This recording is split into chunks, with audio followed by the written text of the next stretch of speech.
10 साल से कम उम्र के बच्चे हैं, क्या उनमें भी डिप्रेशन या एंजाइटी हो सकता है? पेरेंट्स हैं वो चाहते हैं कि हम अपने बच्चों के दोस्त फ्रेंड बन के रहें, लेकिन मार्क्स उनको 99% ही चाहिए थे। कोई बच्चा एकेडमिकली अच्छा है तो ही वो अच्छा है। जो मम्मियाँ हैं वो पापा से ज़्यादा फिजिकली अब्यूज़ करती हैं, बच्चों को अपोजिट जेंडर के प्रति अट्रैक्शन होता है। 80% ऑफ द टाइम्स उनका कुछ रिलेशनशिप इशू ही रहता है।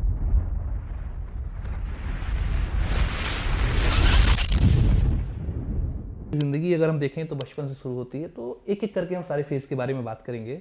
बचपन की बात की जाए, जब कहते हैं कि बच्चे हंसते हैं, खेलते हैं, बच्चे कुछ सोचते नहीं हैं, उनका मन बहुत साफ होता है, क्या ऐसे में जो छोटे बच्चे हैं, खासतौर पर 10 साल से कम उम्र के बच्चे हैं, क्या उनमें भी डिप्रेशन या एंजाइटी हो सकता है? बिल्कुल प्रियम जी, आजकल हम लोग को ये देखने को मिला है कि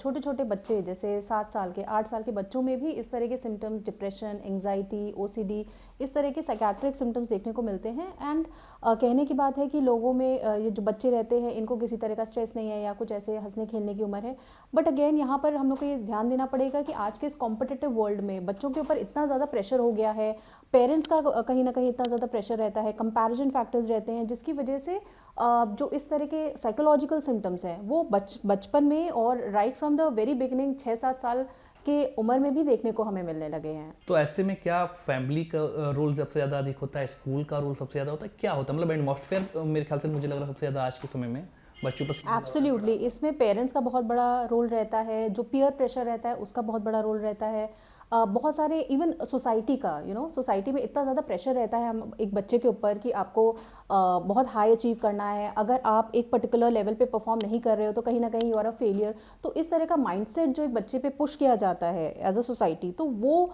बहुत ज़्यादा इंपॉर्टेंट हो जाता है और कहीं ना कहीं वो बच्चे को बहुत अफेक्ट करता है। क्योंकि हमने कई बार ऐसा भी देखा है कि पेरेंट्स हैं वो चाहते हैं कि हम अपने बच्चों के दोस्त फ्रेंड बन के रहें, लेकिन मार्क्स उनको 99% ही चाहिए थे। मार्क्स में जो है जब टाइम आएगा तब फिर वो पेरेंट्स की भूमिका में चले जाते हैं। ट्रू। सो जैसे हम लोग बात करते हैं कि जनरेशन गैप, हम लोग अपने पेरेंट्स से जब कंपेयर करते हैं तो वो चीज़ें अलग हो जाती हैं। बट अभी की भी जो जनरेशन के जो पेरेंट्स हैं वो बोलते तो हैं कि हम लोग बहुत फ्रीडम देते हैं अपने बच्चे को, सब कुछ करते हैं, बट कहीं ना कहीं उनका एक डायरेक्ट या इनडायरेक्ट एक पुश ज़रूर रहता है कि बच्चा अच्छे से परफॉर्म नहीं कर रहा है या क्यों नहीं कर रहा है। एंड वो सबकॉन्शियस लेवल पे अपना इतना ज़्यादा एफर्ट्स डालते हैं एज अ पेरेंट। सो वो बच्चे को भले ही वो आप उसको डायरेक्टली बोलो या ना बोलो, वो फील तो डेफिनेटली होता है कि if I am able to perform academically, अगर मैं अच्छा करता हूँ देन ओनली मुझे एक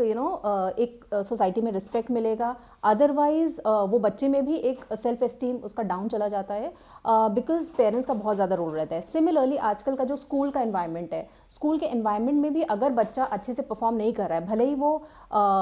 स्पोर्ट्स में कितना अच्छा हो, एक्स्ट्रा करिकुलर में कितना अच्छा हो, बट अगर वो मार्क्स नहीं लेके आ रहा है तो उसको फेलियर टैग कर दिया जाता है। बच्चे उनको बुली करते हैं अगर आप मार्क्स अच्छे नहीं ला रहे हो। तो ये सारा प्रेशर जो रहता है ये बच्चे के माइंड पे बहुत इफेक्ट करता है और ये फाइनली फिर किसी ना किसी साइकोलॉजिकल सिम्टम्स के फॉर्म में मैनिफेस्ट करता है। और यही मैं कहना, अगला सवाल भी मेरा यही था कि क्या केवल नंबर ऑफ मार्क्स ही बच्चे की परफॉर्मेंस, बच्चे की ग्रोथ को मतलब डिफाइन करते हैं? एब्सोल्युटली, ये बहुत ही गलत धारणा है जो पता नहीं सिंस टाइम इमेमोरियल चली आ रही है कि अगर कोई बच्चा एकेडमिकली अच्छा है तो ही वो अच्छा है। बट एक कोई भी इंसान रहता है उसमें मल्टी फेसेट्स रहते हैं। कोई बहुत अच्छा सिंगर है, कोई बहुत अच्छा डांसर है, कोई स्पोर्ट्स में बहुत अच्छा है। जैसे अगर हम लोग बात करें इवन जो हमारे भी चेस चैंपियन हैं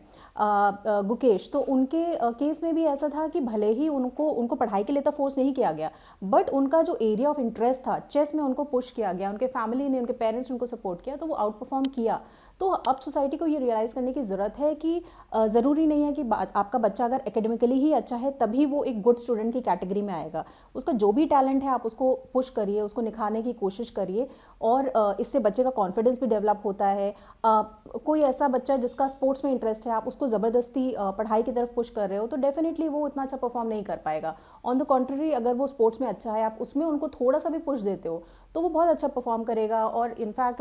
ही can bring laurels to our country. और अगर ऐसा नहीं करता है तो कहीं ना कहीं जब इस तरीके का दबाव रहता है तो बच्चे फिर डिप्रेशन या एंजाइटी के कहीं ना कहीं और बढ़ते हैं।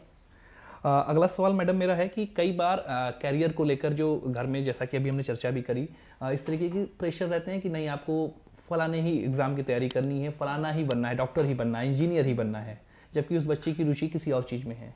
तो कैसे इसको पेरेंट्स ऑब्जर्व कर सकते हैं, या क्या कुछ फैमिली के लेवल पर चेंज करने की ज़रूरत है? क्योंकि हम लोग जैसे पढ़ते हैं कि परिवार नागरिकता की प्रथम पाठशाला है, या फैमिली ही पहले उसका जो है वो क्लास होती है, स्कूल होता है। तो कैसे वहाँ पर फैमिली के अंदर एक ऐसा एटमॉस्फेयर बनाया जा सकता है जिसके जरिए वो बच्चा जिस चीज़ में चाहता है उसमें ग्रो करे, ना केवल पढ़ाई या अन्य क्षेत्र? आई थिंक ये और एकदम स्टार्टिंग से ही पेरेंट्स को ये समझना चाहिए कि जैसे बहुत सारे सब्जेक्ट्स रहते हैं, किसी बच्चे का मैथ्स में इंटरेस्ट नहीं है बट उसका इंग्लिश में इंटरेस्ट है, या उसका लिटरेचर में इंटरेस्ट है, उसका हिंदी में इंटरेस्ट है, कंप्यूटर्स में इंटरेस्ट है, तो स्टार्टिंग से ही पेरेंट्स को, गार्जियंस को ये समझना चाहिए कि उस बच्चे का किस पर्टिकुलर फील्ड में इंटरेस्ट है, या सब्जेक्ट्स में इंटरेस्ट नहीं है, किसी और एक्स्ट्रा करिकुलर एक्टिविटी में इंटरेस्ट है, तो वो पकड़ना एंड उस टैलेंट को और शार्पन करना, होन करना, वो बहुत ज़्यादा ज़रूरी रहता है। हाँ डेफिनेटली, मतलब अब एकेडमिक्स को आप पूरी तरह से निगलेक्ट नहीं कर सकते हो, तो इतना होना चाहिए कि बच्चे को आप एकेडमिकली भी सपोर्ट कर रहे हो, ट्यूशन्स या जिस तरह से भी उनको रिक्वायरमेंट है, बट एक अनड्यू प्रेशर पुट करना कि आपको 90% लेके आना है, बिकॉज हमारे पास ऐसे बहुत सारे पेरेंट्स आते हैं जिनका मेन कंसर्न सिर्फ यही रहता है कि बच्चा एकेडमिकली डिक्लाइन कर गया है, उसके पहले बच्चे को जो भी सिम्टम्स थे they kind of ignore it, but the moment they find कि एकेडमिकली बच्चा पुअर परफॉर्मेंस दे रहा है, तो वहाँ पर तुरंत पेरेंट्स के दे आर एकदम सडनली उनको ये रियलाइज़ होता है कि probably we need to see someone, otherwise they tend to ignore जो भी सिम्टम्स बच्चे में आते हैं उसको वो इग्नोर करते हैं। कई बार हमको देखने को मिलता है कुछ बच्चे होते हैं बहुत ज़्यादा चिड़चिड़े होते हैं, या बहुत उनमें गुस्सा आती है, तो क्या ये एक साइन हो सकता है डिप्रेशन या एंजाइटी का? सी इट डिपेंड्स एक्चुअली, जो चिड़चिड़ापन है ये बहुत ही वेग और बहुत ही नॉन स्पेसिफिक सा सिम्टम है, क्योंकि ऐसा हो सकता है कि लाइक फॉर एग्जांपल बच्चे में कोई लाइक फॉर एग्जांपल उनका आईक्यू उतना अच्छा नहीं है, एंड जैसे जैसे एज बढ़ती जाती है तो कॉम्प्लेक्सिटी लेवल बढ़ता रहता है पढ़ाई का, तो उसमें चिड़चिड़ापन आ सकता है। बहुत सारे केसेस में जो जब टीनेज में बच्चा एंटर करता है तो उस समय चिड़चिड़ापन is a part of puberty, वो हो सकता है। देन अगेन मतलब जितना पीयर प्रेशर रहता है, फैमिली का प्रेशर रहता है, तो वो अग्रेशन के फॉर्म में, इरिटेबिलिटी के फॉर्म में बाहर आ सकता है। बट येस, डिप्रेशन में भी बच्चे में चिड़चिड़ापन, इरिटेबिलिटी वगैरह देखने को मिलती है, बट ऐसा ज़रूरी नहीं है कि अगर बच्चे में चिड़चिड़ापन है तो वो डेफिनेटली डिप्रेशन का ही सिम्टम है। आज के समय में, या कहें जो फिल्मों के डायलॉग हैं बड़े चर्चित रहते हैं, जो जेंडर बेस कहीं ना कहीं कह सकते हैं डिफरेंस क्रिएट करते हैं, या लड़कों को कहा जाता है कि आप लड़के वो रोते नहीं हैं, मर्द को दर्द नहीं होता, तो क्या ये सारे जो डायलॉग हैं, जो आसपास के ये कहीं ना कहीं जो वर्ड्स हैं, ये भी एक बच्चे पर मानसिक तनाव डालते हैं? एब्सोल्युटली, हमारे सोसाइटी में ये मतलब जो जेंडर नॉर्म्स हैं कि मेल्स है तो उनका ये चीज़ होनी चाहिए, फीमेल्स है तो ये होना चाहिए, बहुत ज़्यादा रिजिड है। और बच्चे को right from the very beginning जैसे बोला जाता है कि लड़के होके कैसे रो रहे हो, इवन फ्रेंड सर्कल में बुली किया जाता है, अगर किसी ने भी थोड़ा सा भी इमोशनल होने की कोशिश करी तो ये डेफिनेटली इम्पैक्ट करता है। फिर over a period of time जो मेल्स रहते हैं वो अपने इमोशंस को सप्रेस करना स्टार्ट कर देते हैं, कभी भी उनको कुछ फील होता है तो वो शायद एक्सप्रेस नहीं कर पाते हैं, वो over a period of time वो बॉटल्ड अप इमोशंस जो आपके रहते हैं वो साइकोलॉजिकल सिम्टम्स के फॉर्म में बाहर आते हैं। एंड इनफैक्ट इतनी बार ऐसा हुआ है कि ड्यूरिंग द सेशन जो पेशेंट्स रहते हैं, मेल पेशेंट्स, वो जब रोते हैं तो that is probably the first time they have ever cried in their life, तो वो उनके लिए पहला एक्सपीरियंस होता है रोने का। एंड बिकॉज उनको ये बचपन से बोला जाता है कि आप रो नहीं सकते हो बिकॉज आप कहीं ना कहीं वीक हो जाओगे या आप वीक दिखोगे, और उस एक बैगेज को लेके मेल जब आगे बढ़ते हैं तो उनके लिए वो बहुत अफेक्ट करता है। क्या इसीलिए कहा जाता है कि जो मेल होते हैं वो उनमें इमोशन कम होते हैं, या वो इमोशन को शो नहीं कर पाते? एग्जैक्टली, क्योंकि उन्होंने इमोशंस को अपना सप्रेस करना और दबाना सीख लिया है ओवर द इयर्स, और यही वजह है कि वो आगे चल के कहीं ना कहीं कई बार डिप्रेशन या ऐसी बीमारियों का भी रूप लेती है। अगला क्वेश्चन मैम है, जब एक कहीं ना कहीं हम देखते हैं फीमेल को लेकर भी इसी तरीके से होता है कि उनको कहा जाता है कि आपको पढ़ाई करनी है, घर का काम करना है, अंधेरा होने से पहले घर आ जाना है, तो ये एक छोटी बच्ची जो अभी ग्रो कर रही है, जो बाहर निकलना देख रही है, सीख रही है, और उस पर जब इस तरीके की चीज़ें या इस तरीके के कह सकते हैं कि फिल्टर्स लगाए जाते हैं, तो उसका कैसे असर होता है? जब जितने भी restrictions as a society impose होते हैं फीमेल्स पे, तो वो आपका जो ग्रोथ पोटेंशियल है उसको कम कर देता है, बिकॉज आपके सामने बहुत सारे चैलेंजेस, बहुत सारे लिमिटेशंस हो जाते हैं कि आपको एक पर्टिकुलर लिमिट में रह के ही परफॉर्म करना है। जैसे फॉर एग्जांपल अगर कोई ऐसे बहुत सारे बच्चे रहते हैं इवन हमारे रूरल एरियाज़ में जो बाहर स्टडीज़ के लिए नहीं जा पाते हैं, बिकॉज उनके यहाँ स्कूल हो सकता है 10th स्टैंडर्ड तक हो, बट 12th स्टैंडर्ड के लिए थोड़ा सा बाहर जाना है, उस वजह से उनकी पढ़ाई तक मिस आउट हो जाती है। अगर आपकी पढ़ाई आगे तक नहीं हो पा रही है तो डेफिनेटली आपका कॉन्फिडेंस बहुत गिर जाता है, आप कहीं ना कहीं बहुत सप्रेस टाइप के रहने लगते हो, तो ये आपका पर्सनालिटी को पूरी तरह से चेंज कर देता है। तो ये जो सोसाइटी के जो नॉर्म्स हैं जो फीमेल्स पे लगाए जाते हैं, चाहे वो मेल्स पे लगाए जाते हैं, तो वो आपकी पूरी ग्रोथ को, आपकी पर्सनालिटी को बहुत बहुत हद तक अफेक्ट करता है।